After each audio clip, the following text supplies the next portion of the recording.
اعوذ باللہ من الشیطان الرجیم، بسم اللہ الرحمن الرحیم۔ صحیح البخاری حدیث نمبر 22۔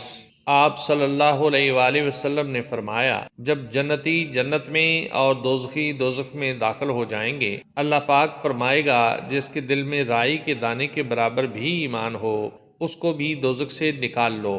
تب ایسے لوگ دوزخ سے نکال لیے جائیں گے اور وہ جل کر کوئلے کی طرح سیاہ ہو چکے ہوں گے، پھر زندگی کی نہر میں یا بارش کے پانی میں ڈالے جائیں گے۔ یہاں راوی کو شک ہو گیا ہے کہ اوپر کے راوی نے کون سا لفظ استعمال کیا تھا۔ اس وقت وہ دانے کی طرح اگ آئیں گے جس طرح ندی کے کنارے دانے اگاتے ہیں۔ کیا تم نے نہیں دیکھا کہ دانہ زردی مائل پیچ در پیچ نکلتا ہے؟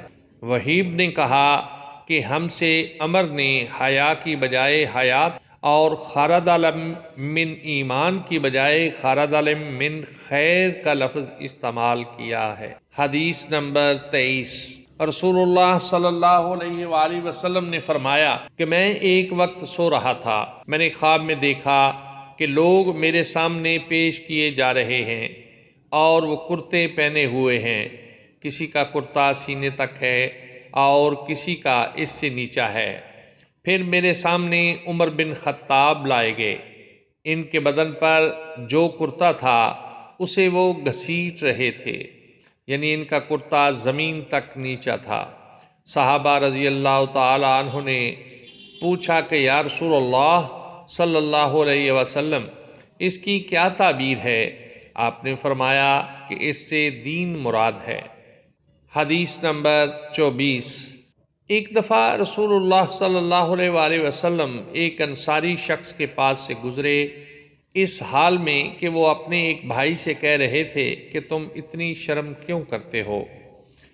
آپ صلی اللہ علیہ وآلہ وسلم نے اس انصاری سے فرمایا کہ اس کو اس کے حال پر رہنے دو، کیونکہ حیا بھی ایمان ہی کا ایک حصہ ہے۔ حدیث نمبر 25۔ رسول اللہ صلی اللہ علیہ وآلہ وسلم نے فرمایا، مجھے اللہ کی طرف سے حکم دیا گیا ہے کہ لوگوں سے جنگ کروں اس وقت تک کہ وہ اس بات کا اقرار کر لیں کہ اللہ کے سوا کوئی معبود نہیں ہے، اور یہ کہ محمد اللہ کے سچے رسول ہیں، اور نماز ادا کرنے لگیں اور زکوٰۃ دیں۔ جس وقت وہ یہ کرنے لگیں گے تو مجھ سے اپنے جان و مال کو محفوظ کر لیں گے سوائے اسلام کے حق کے۔ رہا ان کے دل کا حال تو ان کا حساب اللہ کے ذمہ ہے۔